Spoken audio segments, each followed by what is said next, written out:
Walay trabaho ug walay klase karong adlaw November 17 sa tibuok lalawigan sa Bohol.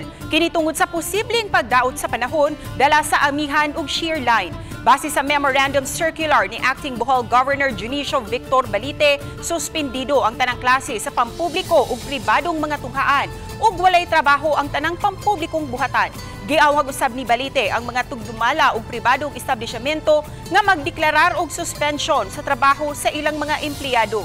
Subay niini, magpadayon ang serbisyo sa mga ospital isip pagpangandam sa unsa mang epekto. Gimando usab sa acting governor ang pagsuspenso sa mga klase sa colleges ug universities ug mga adlaw Sabado, November 18.